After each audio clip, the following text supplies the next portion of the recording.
ఓం నమో నారాయణాయ నమశివాయ. మహాభారతంలో సభాపర్వం అంటే సభాపర్వంలో వచ్చేసి జరాసంధునికి కంసుని కొన్ని రిలేషన్ ఏంటి, అండ్ ఈ జరాసంధుడు ఏ రకంగా కృష్ణుడు అండ్ యాదవుల మీదకి దండెత్తి వచ్చినాడు, ఏం జరిగిందంటే చెప్పినారు కదా. కంటిన్యూషన్. ధర్మరాజా, మేము జరాసంధుని దృష్టిలో తప్పు చేసిన వారం, అందువలననే మా స్వస్థలాన్ని విడిచి రైవతక పర్వతాన్ని ఆశ్రయించవలసి వచ్చింది. రైవతకాద్రిలోని కోట 3 యోజనాల పొడవగలది. ఒక్కొక్క యోజనం దగ్గర 3 దళాల సేన ఉంటుంది. వీరుల పరాక్రమమే దాని తోరణం. ఉన్మత్తులై యుద్ధం చేయగలిగ 18 యాదవ వంశాల ఆవరణాలచే అది రక్షింపబడుతోంది. మా వంశంలో 18,000 మంది సోదరులు ఉన్నారు. ఆహుకునకు 100 మంది కొడుకులు, ఒక్కొక్కడు దేవతలంటి పరాక్రమం గలవాడు. రాజా, చారుదేష్ణుడు, ఆయన సోదరుడు చక్రదేవుడు, సాత్యకి, నేను, బలరాముడు, సాంబుడు, ప్రద్యుమ్నుడు, మేము 7 అతిరథులం. ఇతరుల గురించి కూడా విను. కృతవర్మ, అనాదృష్టి, సమీకుడు, శమితింజేయుడు, కంసుడు, శంకుడు, కుంతి, ఈ 7 మహారథులు. అందక భోజని పుత్రులనిద్దరినీ వృద్ధుడైన ఉగ్రసేనును కూడా పరిగణిస్తే మహారథుల సంఖ్య 10 అవుతుంది. ఈ వీరులందరూ వజ్రం వలె దృఢమైన శరీరం గలవారు, పరాక్రమవంతులు, మహారథులు. మధ్యమ దేశాన్ని తలంచుకుంటూ ఉష్ణకులంలో నివసిస్తున్నారు. వితద్రువు, జల్లి, బభ్రువు, ఉద్ధవుడు, విధురథుడు, వసుదేవుడు, ఉగ్రసేనుడు, ఈ 7 ముఖ్యమంత్రులు. ప్రసేనజిత్తు, శత్రాజిత్తు, ఈ 2 కుబేరుని వలె సద్గుణ సంపన్నులు. వారి దగ్గరున్న శమంతకమని పెద్ద ఎత్తున బంగారాన్ని ఇవ్వగలది. నీవెప్పుడు సమ్రాట్టుకు తగిన గుణాలు కలవాడువు కాబట్టి నీవు క్షత్రియులలో సమ్రాట్టువు కాగలగాలి.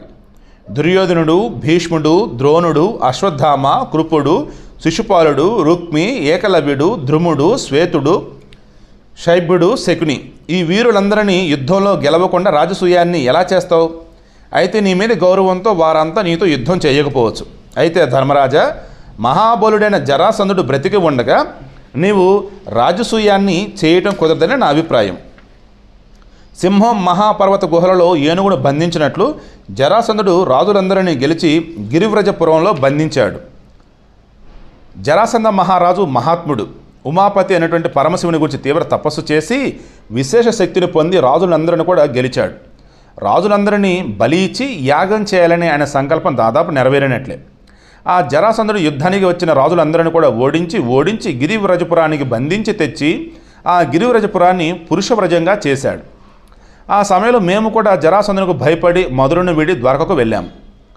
నీవు ఈ రాజసూయ యాగాన్ని పూర్తి చేయాలంటే జరాసంధ వధ కోసం, ఆయన అదుపులో ఉన్న రాజుల విమోచన కోసం ప్రయత్నించు.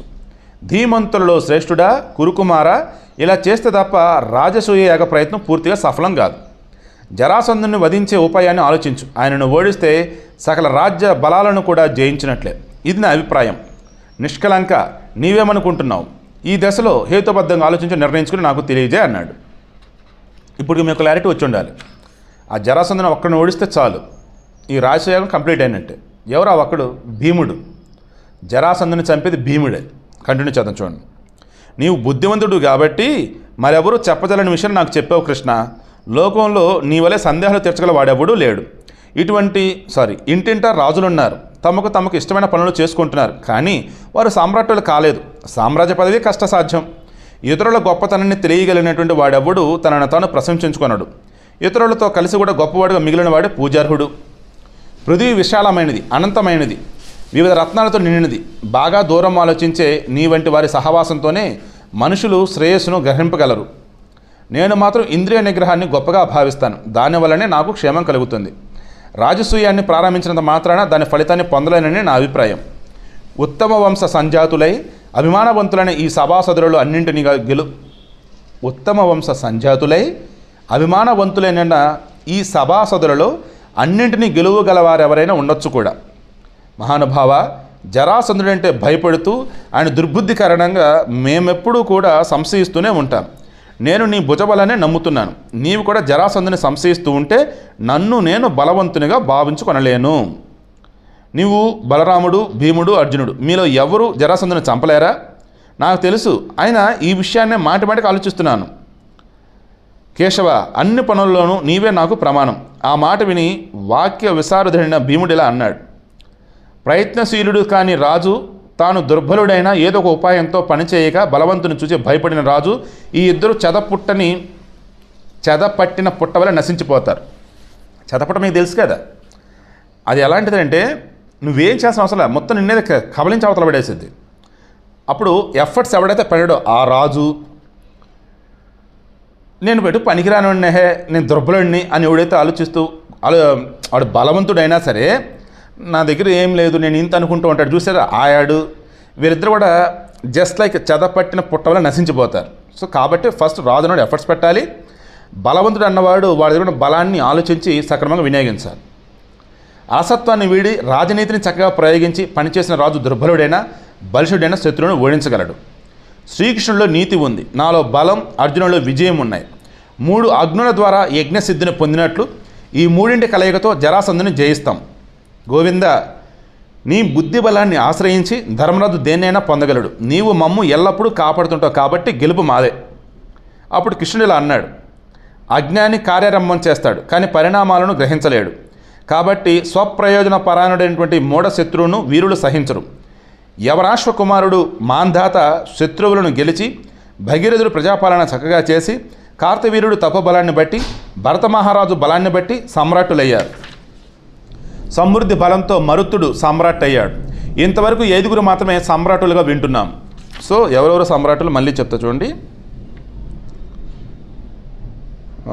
యవనాశ్వ కుమారుడు మాంధాత, భగీరథుడు, కార్తవీరుడు, భరత మహారాజు, మరుత్తుడు. ఈ 5 భరత మహారాజు దట్ మీన్స్ మన శకుంతల వాళ్ళకు పుట్టిన బిడ్డ ఉన్నాడు కదా భరతుడు, ఆ భరత మహారాజు, భగీరథుడు, ఎవరు మాంధాత, కార్తవీరుడు, మరుత్తుడు. ఈ 5 మాత్రమే సమ్రాట్లు అయ్యారు ఇప్పటి వరకు. వీరంతా ఒక్కొక్క గుణంతో సమ్రాట్లు అయ్యారు. నువ్వు సర్వగుణాలతో సమ్రాట్టు కాగోరుతున్నావు. సామ్రాజ్య పదవికి అవసరమైనటువంటి శత్రుజయం, ప్రజాపాలనం, తపశక్తి, ధన సమృద్ధి, రాజనీతి నీ దగ్గర ఉన్నాయి. నీ దారికి అడ్డంగా బృహద్ధద సుతుడు జరాసంధుడు ఉన్నాడు, అది గ్రహించు. క్షత్రియులోని 100 వంశాల వారు ఆ జరాసంధుని అనుసరించరు. అయినా ఆయన తన బలంతోనే సామ్రాజ్య స్థాపన చేయగలిగాడు. రత్నరాసులు గల రాజులు జరాసంధుని సేవిస్తూనే ఉన్నారు.